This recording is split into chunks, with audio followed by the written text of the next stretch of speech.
Hello! Initially, I was going to start this review of Jennifer Walters, attorney at law.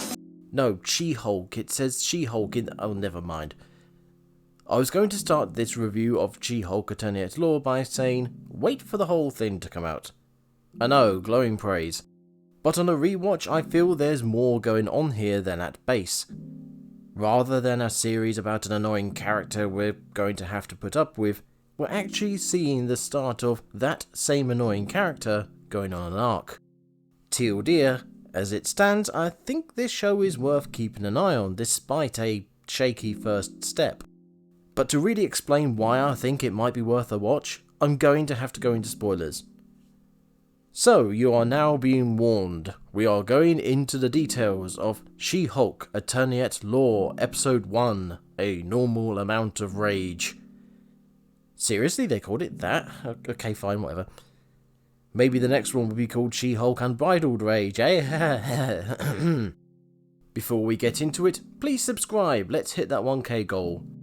Liking, sharing, and commenting is also welcome to please the new god algorithm. Alright, onwards.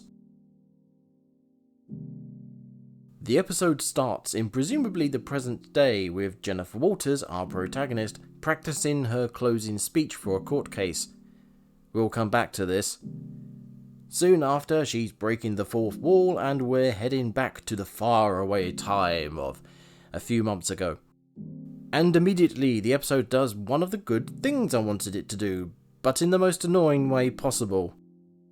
They explain why Bruce is Bruce with... Because, I made this little device which keeps me in human form. It's only marginally better than Jimmy Neutron. How come whenever we're in outer space, we don't gotta wear helmets? Good question. You see... The episode does give us some other explanations, including one I didn't even think of asking for. It tells us where Bruce learned to become Professor Hulk. Smart Hulk. Yeah, I didn't come up with it. Fine, Smart Hulk. It sort of explains how Bruce worked out how to become Smart Hulk with a folder documenting his 15-year experience of being the Hulk. And it answers the why only them question that Black Panther has yet to answer. For those that aren't aware, there's been questions ever since the first film came out as to why only one Black Panther exists. Unlike the comics, there's no established restrictions on who can have the magic flower. So why is it only ever given to one person and not, bloody everyone? She-Hulk jumps in as soon as it can to give its answer to that question. We share a rare combination of genetic factors that allow us to synthesize gamma radiation. So, okay, good. Answering questions. Well done, show. Then it goes and adds a load of its own questions, just to spite me. Bruce and Jennifer banter about being geniuses in the family, and Bruce mentions Chen. Who the blimey heck is Chen? The car crash, which causes Jennifer Walters to become She-Hulk, is caused by a bloody spaceship? Did we hit a spaceship? It's a car in Class A courier craft. They're probably trying to deliver a message. I gotta get to the bottom of that. Why, have you not looked into that already, Bruce? And then Bruce tells Jennifer he brought her to Mexico. Given Jennifer walks into an American-sounding bar before being Hulk-napped, I would like to know how Bruce got her there. If the answer is, he jumped there, then I have more questions. Also, did he take samples of her blood whilst she was unconscious? Dude! The rest of episode 1 is Bruce trying to teach Jennifer about being a Hulk, discovering how she differs from him, and trying to instill in her the importance of her new powers and the responsibilities they come with. Whether you like it or not, you're now a superhero. And who's gonna protect the world if it isn't people like us? Are you quoting a comic book right now? She-Hulk and Hulk end up fighting each other. Well done, show. More specifically, the Hulk whomps She-Hulk several times. Well done, show.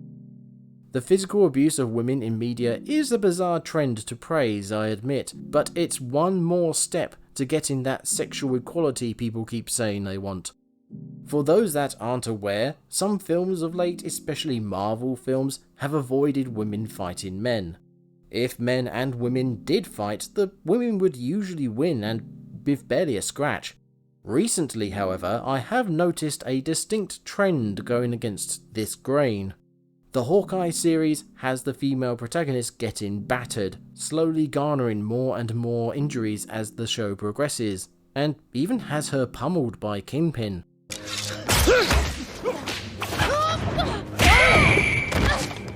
The film Prey has the female protagonist get smashed in the mouth, and here the towering figure of the mighty She-Hulk gets backhanded into a tree. Not only is this refreshing to see as a media consumer, but it's a joy to watch after how much of a behatch Jennifer Walters has been to our boy Bruce. Which leads us nicely into why episode 1 annoyed me the first time, but got me thinking the second time.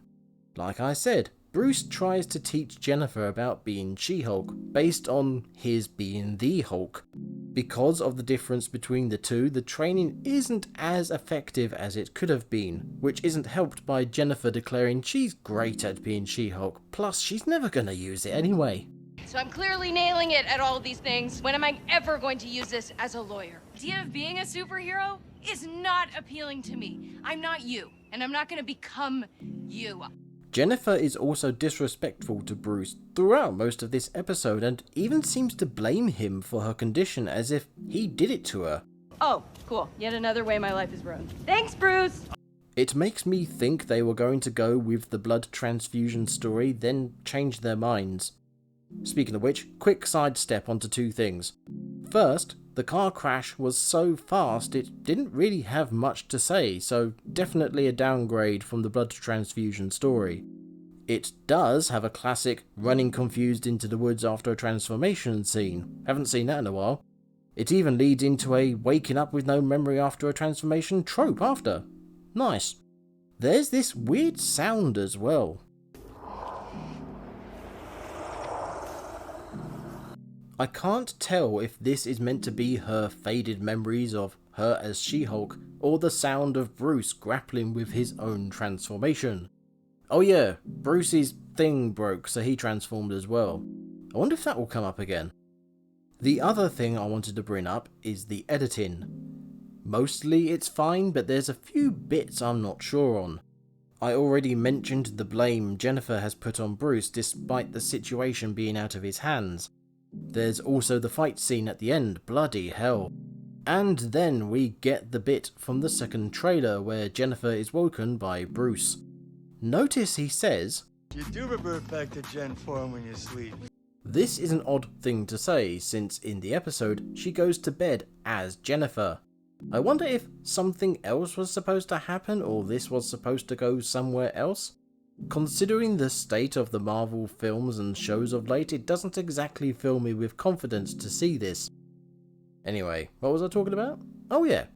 If you look at the episode at its most base, then yeah, Jennifer Walters is right and Bruce wrong about most things. Problem is, the episode doesn't show that. One of the things I wanted from She-Hulk Attorney at Law was the chance to explore some of Bruce Banner's story via She-Hulk. It's not much, I'll say that, but you do get bits and pieces here and there. One scene in particular stood out on the second watch through. I don't think you have thought through how dangerous this level of power is. Do you know the damage you can cause?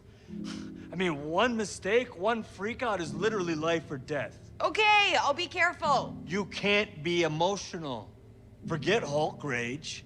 Just regular anger means death and destruction for everything and everyone around you. And I'm telling you, when people start seeing you as a monster that never goes away. Not only is this Bruce openly presenting his fears to Jennifer, but it's a lesson that she needs to learn whether she likes it or not. In the trailer for She-Hulk, we got that cringy line about being a woman. Episode 1 triples down on this, and not only verbally. The triggers are anger and fear. Those are like the baseline of any woman just existing. All right then. So I'm an expert at controlling my anger because I do it infinitely more than you. Oh, come on, where you going? Let us keep you Hey, company. we're just being friendly. Yeah, where you going? Once again, the base take is that it's feminist propaganda at its most flagrant. However, each instance has a story to tell. Hello again. Whilst editing this video, I couldn't help but notice the Discord on Twitter surrounding this episode, and I felt it would be remiss of me not to address it, given its import. I apologise in advance for people who came for a fun look at a comic book show, but I'm about to talk about serious real-world issues She-Hulk Attorney-at-Law brings up. The infinitely better line I just referenced comes from this scene. We have to make sure of your ability to tolerate the stress and regulate your emotions, especially your anger. Well, here's the thing, Bruce. I'm great at controlling my anger. I do it all the time. When I'm catcalled in the street, when incompetent men explain my own area of expertise to me, I do it pretty much every day, because if I don't, I will get called emotional or difficult, or I might just literally get murdered. So I'm an expert at controlling my anger because I do it infinitely more than you. So all of this just feels like projecting a lot of shit onto me. This has garnered both praise and hate on the internet, and I can fully understand both positions. Those who praise it relate to it as women who suffer on a regular basis just for being women. As someone who suffers through things others take for granted, I completely understand this point of view. But I also understand Bruce Banner, and so do others, which is where most of the anger at this scene comes from. The examples given by Jennifer aren't the best, i.e. catcalling and mansplaining. Perhaps these are the best examples that could be given under certain rules or regulations.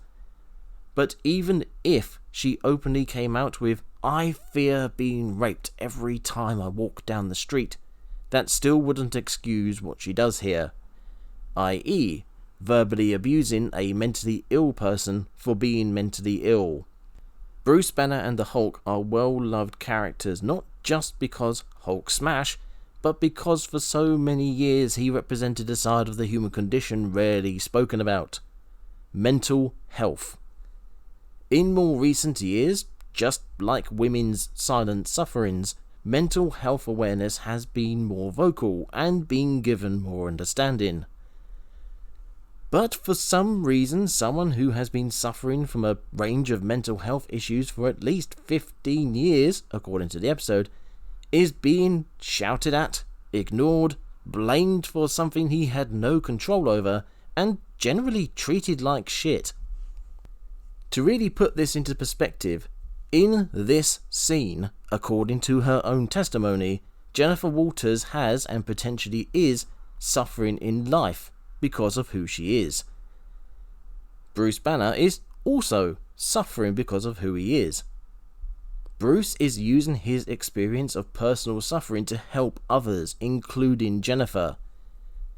Conversely, Jennifer is directing the anger and frustration caused by her suffering at Bruce. Worse, she is using Bruce's own personal suffering as a verbal bludgeon to further abuse him. The fact Bruce takes it all on the chin is a testimony to his tolerance of Jennifer, who is, let's face it, being an asshole. It's all well and good for Jennifer to point out her own personal suffering. It is not an excuse for her to abuse others for theirs. The reason I put this here rather than at the start or end of the video is because I believe this was an accident. The point I believe this episode was trying to make inadvertently pressed the wrong buttons. The rest of my video goes into that point, so please watch to the end. I don't think this scene and the rest of the episode was meant to be as harsh as it was. But it was, and hopefully the people who made this happen will learn from the backlash. Alright, back to the video. The baseline line is immediately followed by a situation that makes Jennifer really scared, making her change and break the test chamber in a rage. The infinitely better line is given whilst she's raging and turning into She-Hulk. She tries to brush this off, which confuses Bruce, but I don't think the show wants us to think that was deliberate, given other evidence in and the overall message of the episode, which I'll get to in a second. And the 3 men coming up to Jennifer outside the bar potentially might have been killed by her, if not for Bruce. Hell, the fight between Bruce and Jennifer starts because she gets angry and attacks him.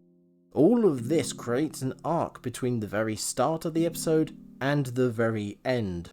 At the start, Jennifer is talking about responsibility. What is the responsibility of those with power? Do they merely have an obligation to refrain from the misuse of that power? Or do they have a duty to protect those without it? For most of the episode, Bruce tries to teach Jennifer how to control herself and her powers so she can use them for good. Jennifer says she can, that's debatable, and she doesn't need to because she won't be using her powers. To cement this message, Jennifer ends the reciting of what is basically her origin story by saying, Basically, I was right and Bruce was wrong, and I never have to be a Hulk. Minutes later, she's turning into She-Hulk to save the day, proving Bruce right. Damn. So with all this being said, why am I not more enthused about this first episode? As much as there appears to be some sneakily clever writing going on, I'm also aware of what Marvel has shown us so far. Some shows have had a great premise which they used well, but mixed it in with some questionable stories. Other shows had promise, then nosedived as they went on. Still others didn't even make it that far. The first episode of She-Hulk Attorney at Law may be telling the story of a strong-willed, big-headed lawyer who thinks she's more knowledgeable and more capable than her superhero cousin, only to be proven wrong by the end. The episode might be leading us into a series developing Jennifer's character where she learns to embrace her powers, to balance them with her normal life, and become less of a git. As Bruce says, Denying half of your being is no way to live, trust me. or this might be how Jennifer Walters, Attorney at Law, is going to go for the rest of the series. An annoying character who doesn't go on an arc, leading a story with odd, random appearances and poor editing. For now, I'm sticking with it. I'll let you know next episode if you should too. As I said before, please subscribe so I can keep making videos. If you'd rather, I have a Patreon set up, and I also have an Etsy store, links for both in the description. Like, share and comment to please the powers that be. And once again, thank you for watching.